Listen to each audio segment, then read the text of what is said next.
I've talked before about story arcs and the different types of continuity when it comes to Star Trek. And this is another one of those episodes where something that kind of has already been done and would be referenced in the future is now being officially done by the writers. In this case, specifically, I'm referring to continuity arcs, or story arcs across multiple episodes. Now, the argument could be leveled that these arcs already exist. This is what I was just referencing.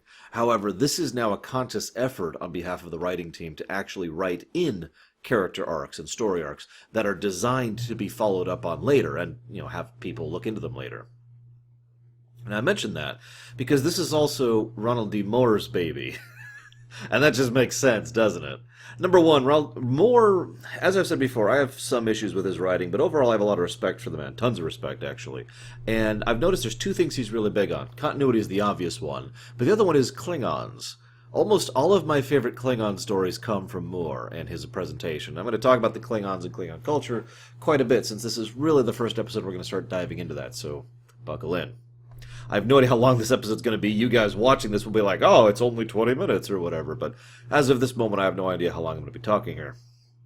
But I mentioned the continuity thing because this is a direct follow-up to the episode where, I actually can't think of the name of it, where Riker ended up serving on a Klingon ship. And then, again, this episode will be coming up later, like I said, story arcs, setting up basically the Moog, Duras, discommendation story arc, that would continue all the way into Deep Space Nine, thanks in no small part to Moore's influence on Deep Space Nine. So, right at the beginning, we have this scene where Kern comes aboard, and I just want to take a quick aside to say that Tony Todd is awesome.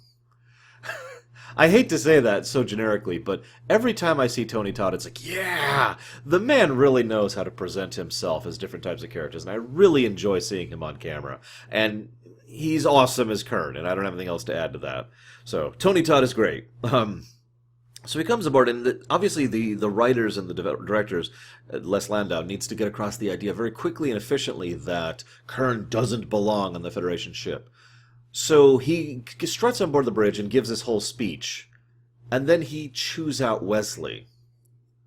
This is probably the one and only flaw of the episode, in my opinion, and it's explainable, but I do still think this is a flaw, because what happens is Wesley is basically gossiping, whispering with Data while Kern is giving his speech. Now, I don't care, if this is a Klingon or a Romulan or a human or a Benzite or whatever. That's just disrespectful. Especially in the middle of that. What the hell is wrong with Wesley that he's just kibitzing? That's the wrong word. And he's just...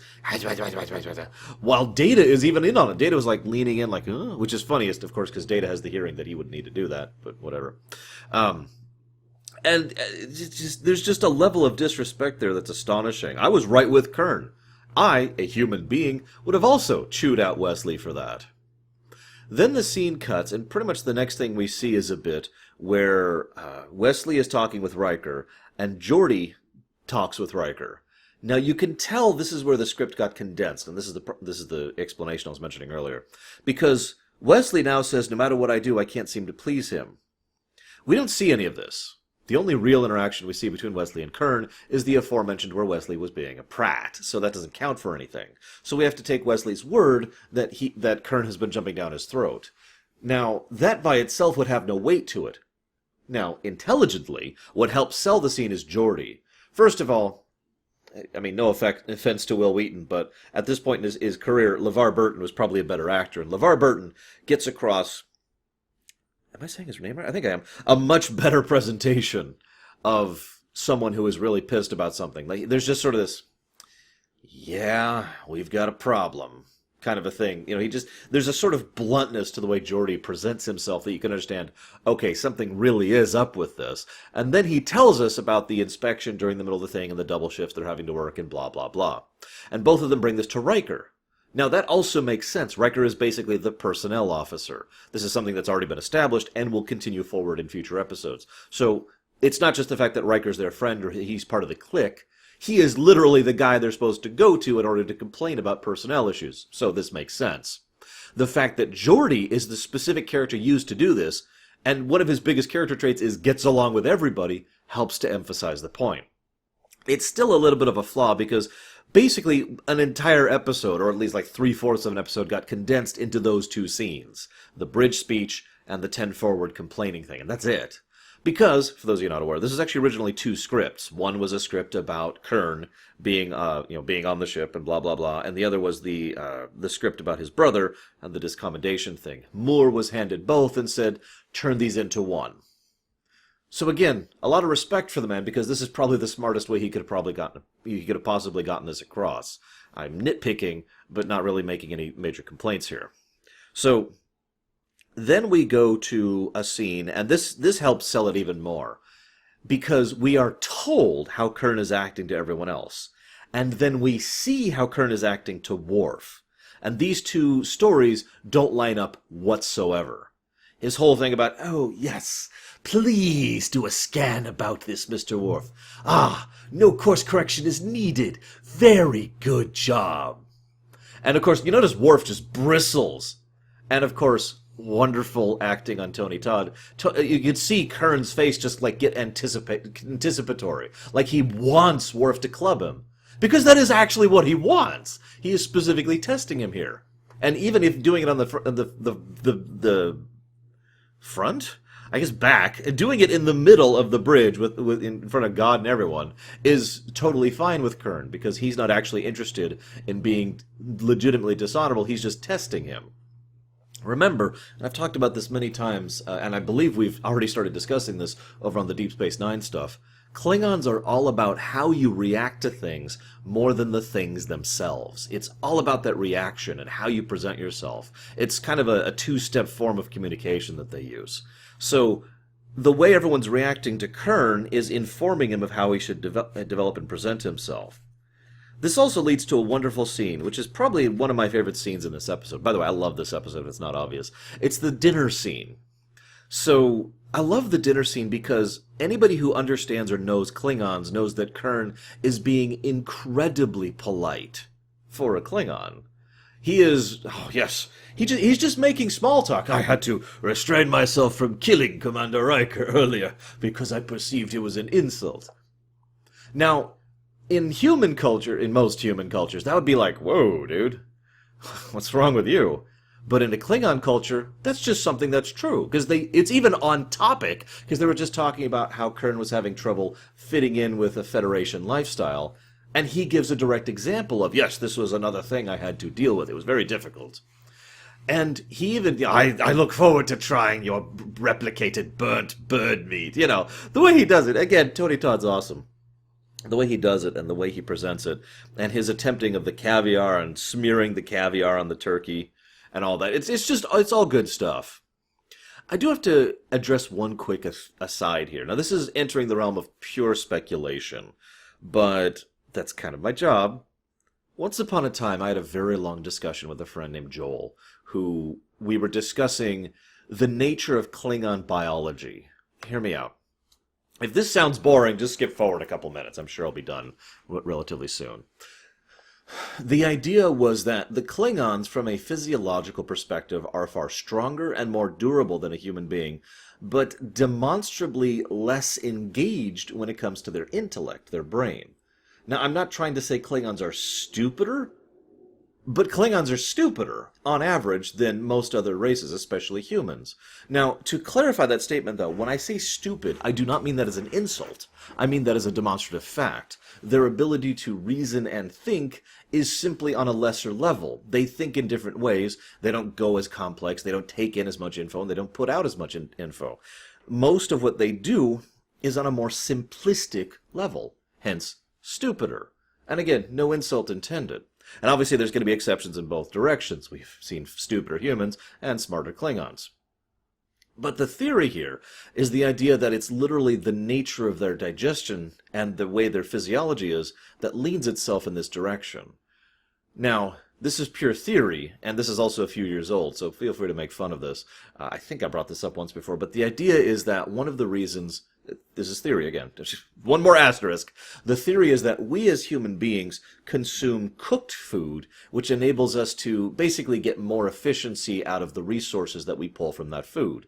The cooking actually adding to the nutrition, basically.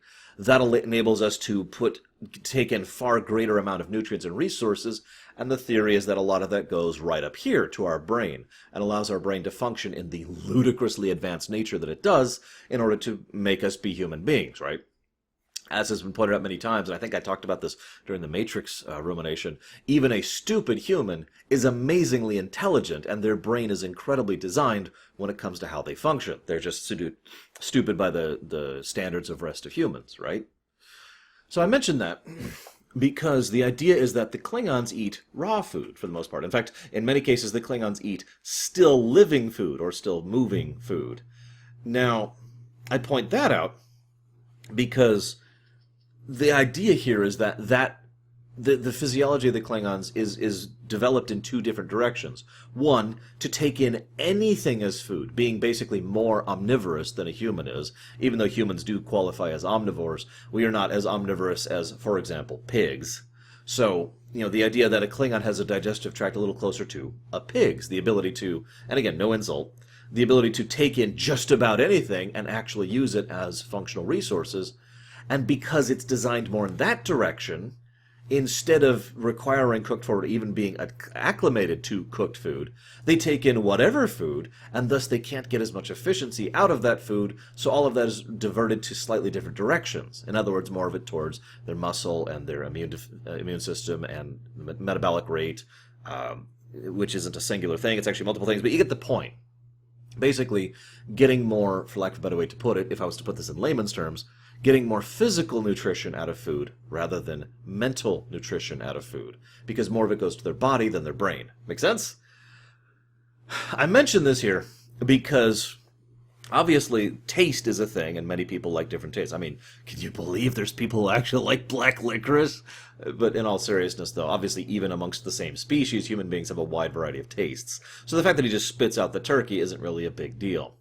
But again, they do discuss the dietary requirements and variances, and how they actually are trying to get him to try a variety of things to see if there's anything there that might actually be something he can acclimate towards, and the nature of Klingon food and how different it is.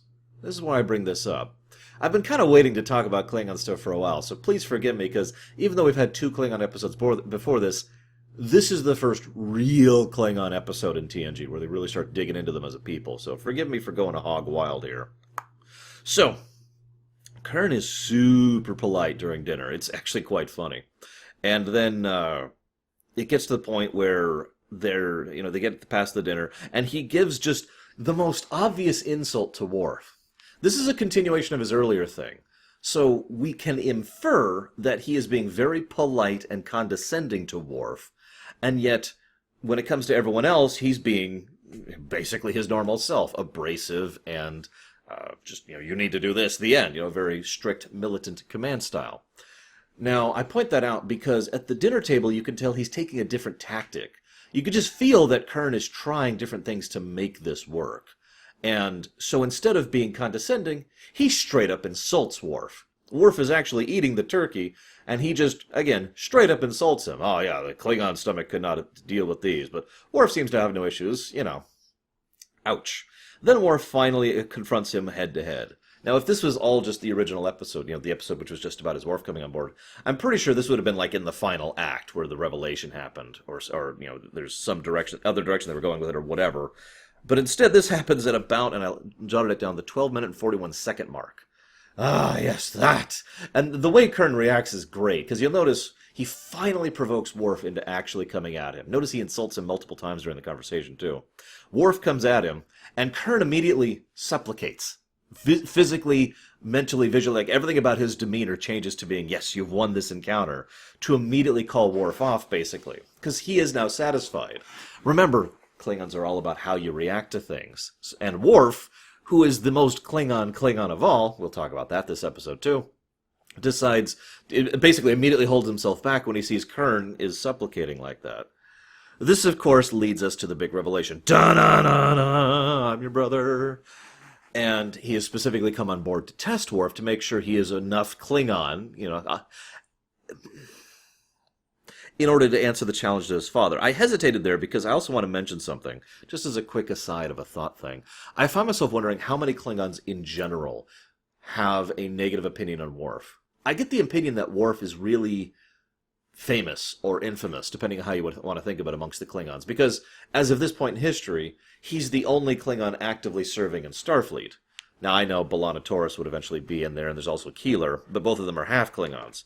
The only full-blooded Klingon serving in Starfleet, I suppose there's also the chick in the Maquis episode. But anyways, the point being, the idea is Worf is a relatively high-ranking, high-profile Klingon serving on the flagship of the Federation.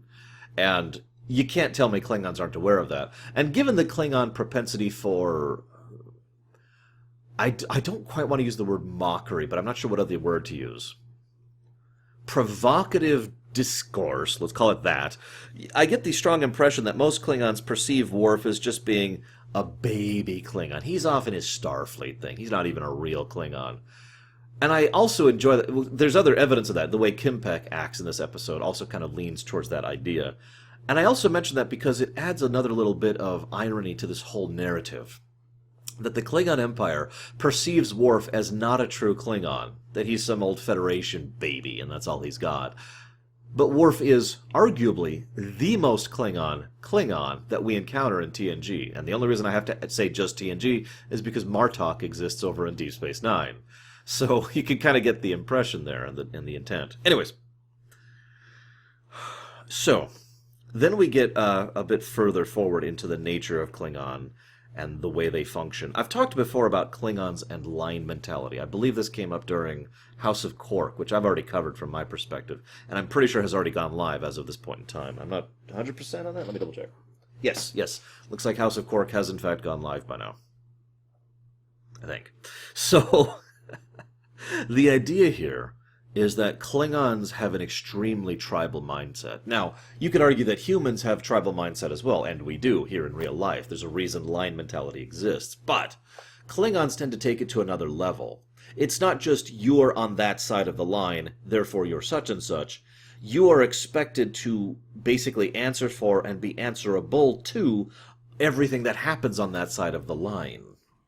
You are part of your tribe as the first and foremost aspect of your identity. Now, this also makes sense when it comes to Klingon development and culture, given how much of a time the Klingons had in their development cycle, given the way that they progressed, given how they reached out to the stars, and how they immediately found enemies, and how they immediately had to interact with everyone, blah, blah, blah, blah, blah. The point being, everything about Klingon development from back when they had to fight off the... Oh, I can't think of the names all of a sudden. The Herc. There we go. Ever since they had to fight off the Herc, all the way up to the modern era, the Klingons have been more survivalist and less civilization. Now, I'm not saying, again, that they are uncivilized. I'm not saying they don't have a culture. I'm not saying they don't have a society. But a lot of Klingon mentality lends itself more towards survivalism rather than some of the more intangible aspects of existence and living. Make sense? Now, I bring that up because this is very relevant to this episode. As they mention, if Worf's father, Moog, which is an awesome ship, by the way, if Moog is proven to be guilty, 7 generations will follow in basically the exact same blame, as if they were just as guilty of the crime he was. This is line mentality in a nutshell. I can just point to this example right here if I ever need to discuss it in the future, because you are going to be treated exactly the same as your father, and his father, and his father, and his father, and his father, and his father, and his father. That's a long goddamn time. That's going back to the 17 and 1800s in real-life examples, to use a parallel, depending on how long your generations are. I did a little math, and I decided not to go into it, because there's just so much variance for how long generations are. But the point being, we're talking a couple centuries. That's a long damn time to be blamed for something that someone did really long time ago. Sins of the father. Now, I also mentioned that because I love how Picard reacts to this. Now, I've talked about this briefly before, but this really is the episode where Picard shows that he gets the Klingons. And this will be the beginning of a long series of Picard really having good relations with and working well with the Klingons. And he does a very good job of it pretty much for the entire rest of the show. Now, he's already had some good stuff with the Klingons. This came up back in The Defector, for example. But Worf says, request leave. And Picard says, no. Now, Worf looks Like, Michael Dorn does a great job on this episode, by the way. He does a lot of facial acting in this episode, which is something Worf is good at in general, right? Say little, speak much. But, I guess that would be speak little, say much? Whatever, you get the idea. He doesn't say a lot of words, but a lot of information is conveyed in those few words. So Worf is just, but then, okay, right. I have been denied my right to deal with this, therefore I will just accept it.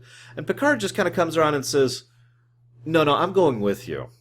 We're going with you, Worf. You do not have to shoulder this alone. We've got your back.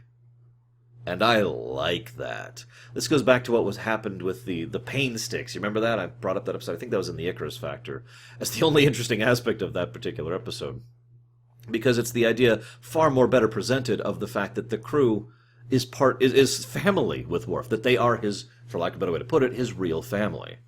And I bring that up because another nice little bit of this episode is the episode takes time every now and again to touch up on Crusher, Geordi, Riker, Data, and Picard, all doing their part to make sure to help Worf get through this. That they're all contributing as part of this endeavor. And it makes it clear that all of them are each a contributory factor, that none of them is just overwhelmingly, well, I guess Picard is overwhelmingly involved, but you get my point. Other than Picard, who's actually the Chadich, that's later, none of them are being overwhelmed by the others. It's a group effort, which again, kind of ties in nicely with the whole line mentality thing.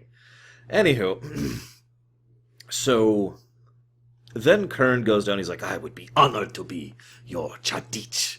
And Kern has a great way of speaking. God, I love Tony Todd. And Worf says, yes, but you're not my brother. Huh? No, this is quiet. And Kern's like, okay, wait, what? No, my Klingon honor demands it. Now, I bring this up because this is the first, actually the second, of several bits of information in this episode that indicate that Kern is similar to Worf in how he thinks of honor. I've actually already talked about this before several times, but this is the episode where it really comes to light. So we'll be talking about the difference between fake honor and real honor, which is apparently termed external honor and internal honor, or something like that. Someone gave me a comment on that, and I noticed it.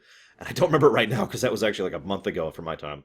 But anyways, there's apparently official terms that I don't remember for my own terminology. I'm just keep using my own terminology, please forgive me. About Klingon fake honor and real honor.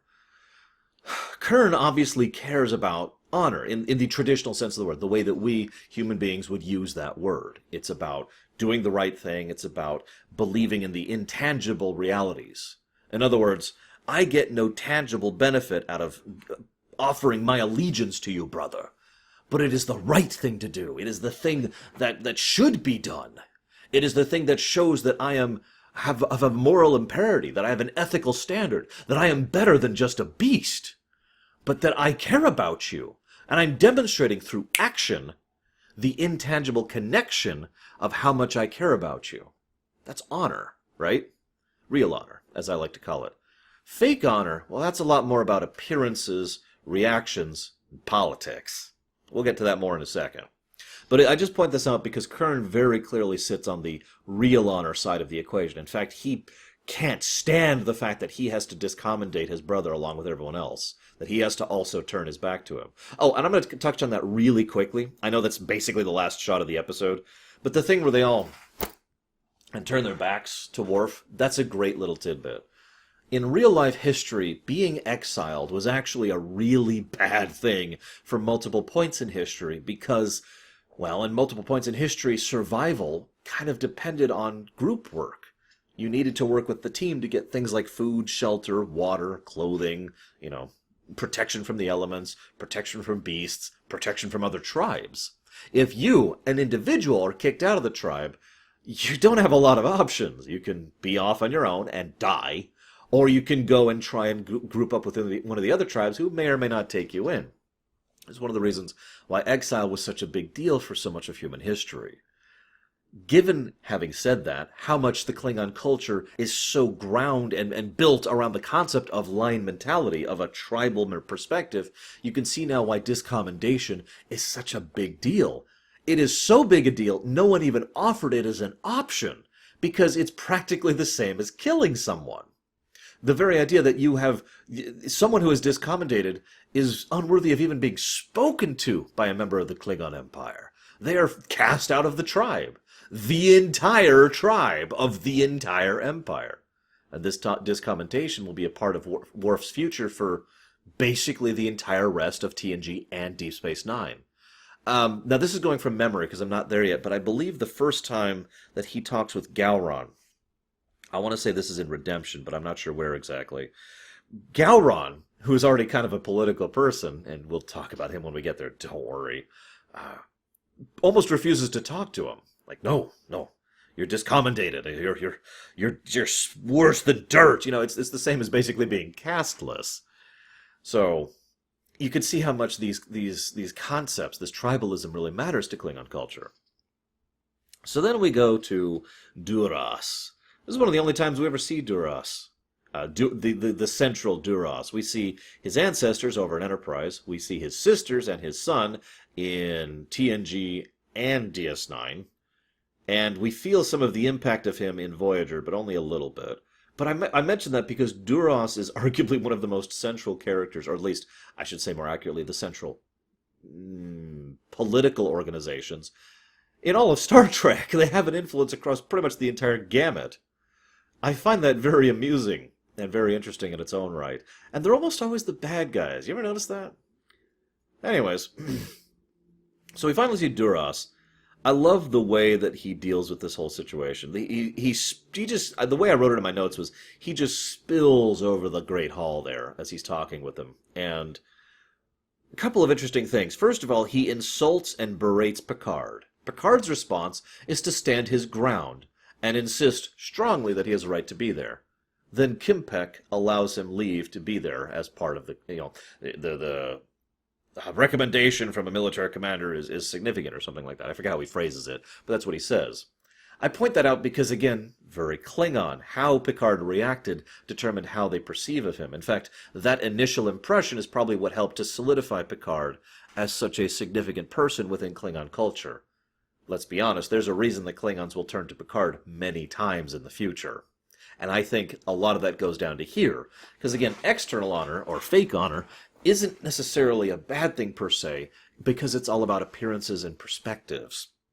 The idea of the entirety of the Klingon Empire, to some extent or another, at the very least the upper echelons. Remember, this is the High Chancellor we're talking to here, and the Duras and several of the other most powerful members of the High Council.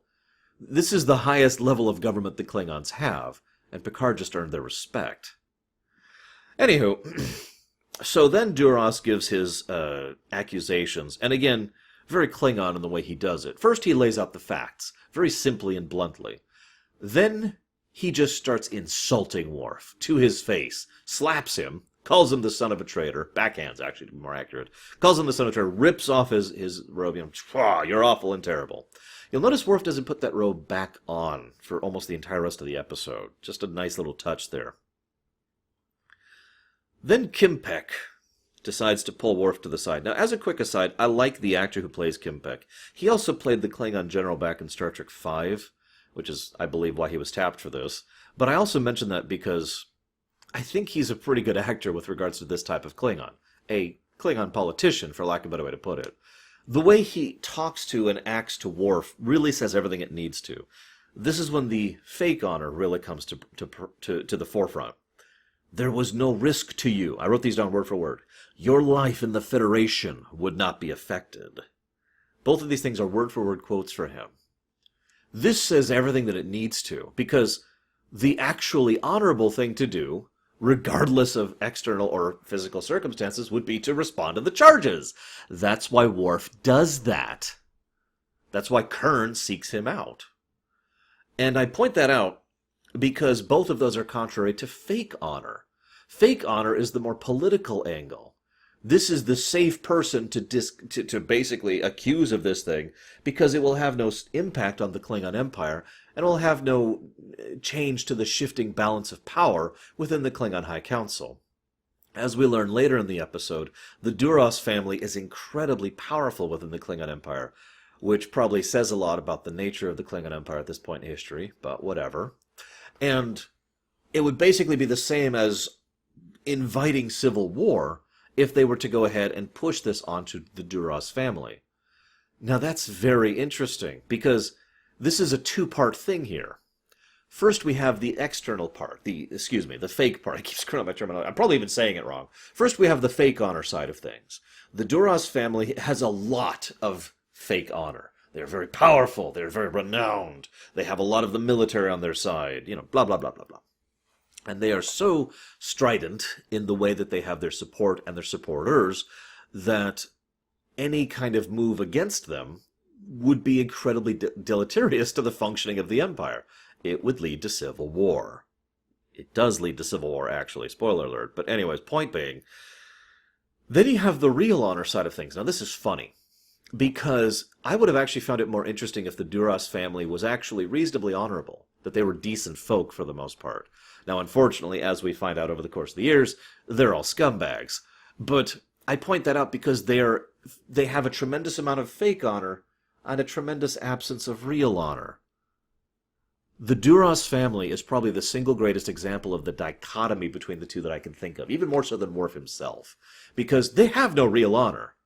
They think of everything in terms of the perception and the politics and how much it can get them, and have no care whatsoever for doing the right thing, having any kind of ethical standard, trying to treat anyone else with respect, which is another aspect of honor. Fighting a foe honorably in one-on-one combat is something a real Klingon can support. Duras never fights anyone in this episode. You noticed that, right? Instead, he tries to convince Kern to abandon Worf. Fake honor approach. Kern refuses. Real honor response. And then Duras leaves and allows his thugs to try and kill Kern, and almost succeeds at that. Later on, he has his thugs follow Picard. Now, one of the other things that's unfortunately true, and this is where the writing kind of falls apart a little bit, is Duras is an idiot. Now, he is an idiot in character. He's not just written badly, but he is a moron. If Duras had actually murdered Captain Jean-Luc Picard, granted, this is the peacenik, we refuse to go to war era of the Federation, but you can't tell me the Federation would take that lying down. He is threatening the political stability of the organization he's a part of's alliance with the other big power in the corner, because he's trying to hold on to his own tiny little chunk of his power within his organization. He is, in short, a petty, selfish politician. And this is important too, because Duras serves as a nice contrast to Gowron later on. We'll talk more about Gowron when we get there, don't worry. But I want you to remember everything I'm saying about Duras for when we start discussing Gowron, because I'm going to reference it when we get there. So, Picard asks to be his Chadich. Now, I'm saying this wrong. Picard is asked to be his Chadich. That's a great scene, and I just have so much praise for it. Funnily enough, Patrick Stewart himself actually came up with the idea that Picard should respond in Klingon. And I mention that because, in addition, that means there's really two people who are responsible for Picard being so good with the Klingons for the rest of the franchise. Ronald D. Moore and Patrick Stewart. Because this scene is very powerful. Worf flat out says, "I want you to be my Chadich." And Picard says, "Worf, I am flattered, but I'm old, I'm weak, I am not the person you want to pick." And Worf says, "No, you are definitely the person I want to pick." And Picard takes that for every ounce of real honor that means. It's a powerful scene, and I love it. And then he responds in Klingon. I don't remember the phrase. I should have written it down. I used to be able to do Klingon, like multiple Klingon phrases and words, just off the top of my head. That was years and years ago. I've since lost it. Anyways. So, Picard asked to be Chadich. Picard is asked to be Chadich. I keep saying that wrong. They find a little bit of additional information and go after Kalest, I believe is her name. Kalest, something like that. She's interesting because she is another example of Klingon mentality. I hate to keep pointing that out, but I do it because I've noticed so few other people have really mentioned how Klingons think in their analysis and discussion of Klingon culture. She gives him a little bit of information when Picard goes to her, but otherwise she just refuses to respond and just says, "No, she's dead.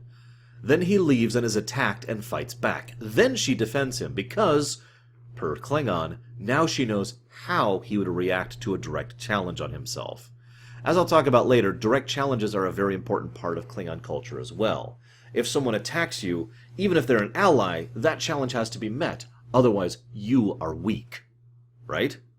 Now, you may not be weak, because this is the fake honor range, but you are presenting the image of being weak because you tried to talk the opponent down or refuse to fight them rather than beating the crap out of them or even killing them. And because of the more survivalist nature of the Klingon culture, killing someone has a lot less consequence in Klingon than it does in most other cultures. This is also mentioned earlier in the episode where Kern flat out admits, almost jokingly, about how he had to restrain himself, not jokingly, but jovially, how he had to restrain himself from killing Riker, because on a Klingon ship, that'd be fine.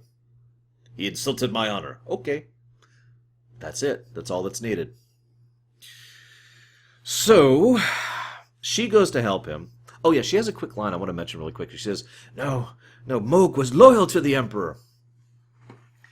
This is wild speculation, and to be clear, we know that the reason that line exists is because they hadn't quite designed all of the Klingon culture and government and all that stuff yet. But there hasn't been an emperor in centuries in lore. So the only reason to say that is, well, other than the writing mistake I mentioned earlier, from an out-of-character perspective, but the only reason to say that from an in-character perspective is because it's the ideal. This is probably me reaching, but I like to think that Mogh also believed in real honor. Now, I have no real evidence for this other than this one line right here. We know basically nothing about Mogh. Worf was raised by humans, and Kern was raised by, I can't remember the name, but another house in the Klingon Empire. Neither of them had anything to do with Mogh. But this line here says a decent amount about the amount of respect Mogh commanded. Not fear, not power, respect. Kimpek says something about that too. This is not how I wanted to remember your father, right? And I bring this up because I find myself wondering significantly if Mogh had a significant strong emphasis on real honor, just like his sons do. And if that were in fact true, it would explain the phrase, he was loyal to the Emperor. Because that then becomes a simile, effectively. Or that's not the right phrase. A figure of speech. It becomes a figure of speech. It's not literal, you know. It's not literally the final straw on the camel's back, because there's no camel and no straw, but you understand the meaning. Anyways. So, then they go back, and there's this great bit where Picard, at this point, is in full Picard mode. He is fully taking charge of the situation. He brings in her. He's pissed. He is pissed about this whole thing, because he has found what he believes to be definitive proof that Mogh was innocent, and Worf, therefore, is, thanks to Klingon rules, also innocent. So he brings in her, and they go to the side, and Duras says, "What do you think you know?" And she starts to answer, and Picard just whirls and says, "Do not answer!" Just barks it right at her. "Do not answer. This will be seen in live, open court in front of the council, and for all to see." You could kind of tell that Picard already has a bit of a handle on, I want to say, the Klingon justice system, but not quite the Klingon politics, because then they find out what exactly is the truth going on. They learn the truth of the fact that it was Duras' father. And this is when the whole line mentality thing crashes into reality. See, if Duras was not a horrible person, just obviously he is, but if he was not a horrible person, it would be interesting, because he and his entire family, the entire Duras house, one of the great houses of the Klingon Empire, would be complicit in treason and would be susceptible to either death, discommendation, or the divestment of their resources into the other houses because of something his dad did. That's how much they believe in that line mentality. Even though they don't necessarily believe it. Because again, the line mentality in the political angle is more about fake rather than real. They don't actually care that you're the son of a traitor, but they have to follow the laws and tradition. That's what they're supposed to do, right? That's what's supposed to be seen. That's what's supposed to be presented. So, Picard, I love this, by the way. Picard spits on this. He gets angry, just livid, because Picard realizes what's going on to the fullest extent. In that moment, Picard understands the difference between fake honor and real honor. And if I could just do a quick aside, I think one of the reasons this pisses off Picard so much is twofold.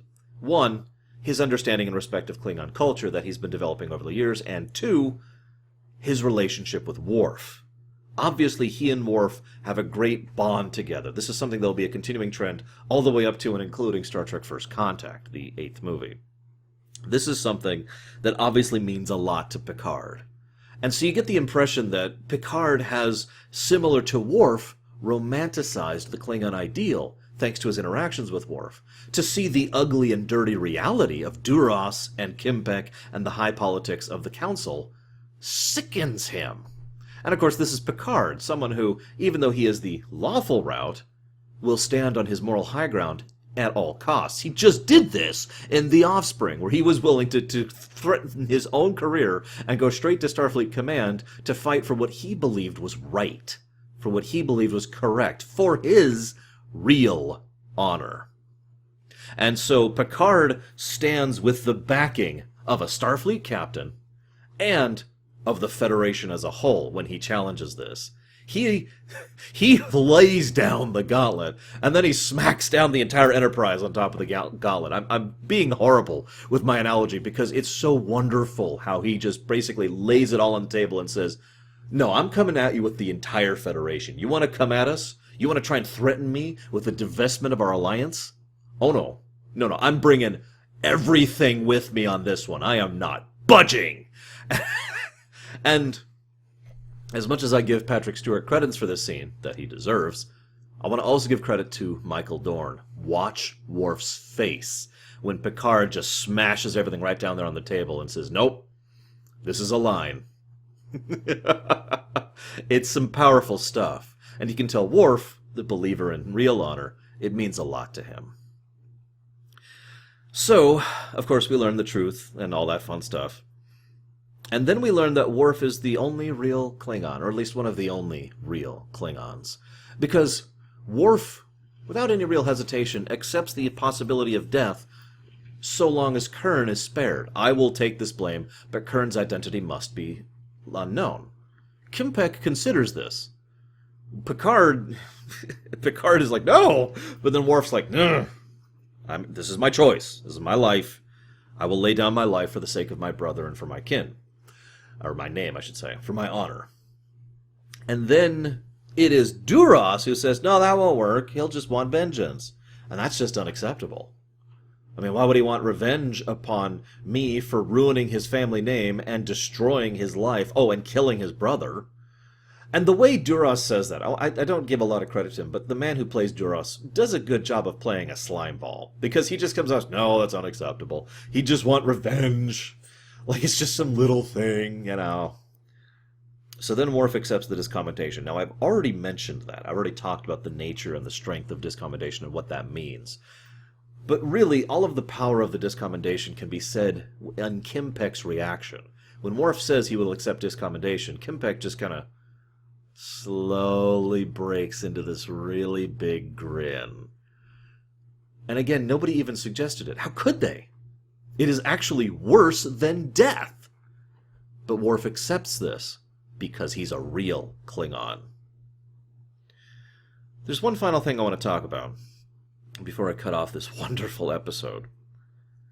Picard and Kern are talking, and Kern is just not happy with this at all. And you could tell this is just no. And you could also kind of tell that he doesn't quite get it. Again, I'm not calling Kern stupid, but you can tell that Kern is thinking with regards to honor, real honor, in place of all else. I've said a lot about real honor versus fake honor, and obviously I value real honor more than fake honor, but it is worth noting that real honor also has to be something taken in moderation, because real honor does demand that it is a good day to die under some circumstances. And that's exactly what Kern wants. It is Picard who, as a Klingon, says to him, "The name of your father must someday be cleared. Remember what happens this day. Make sure your children remember what happens this day." And the way Picard approaches him is not as a human, but as a Klingon, which really gets Kern's attention and respect. And, of course, Kern then has to discommendate him with the rest. This is a really, really good episode. Praise to all the actors involved. Praise to Ronald D. Moore. Praise to Les Landau. This is fantastic. I love this episode. And the thing I love best about this episode is it wasn't a one-off, because these events will matter in the future, and I love that. I hope you guys have enjoyed. I'll see you next time.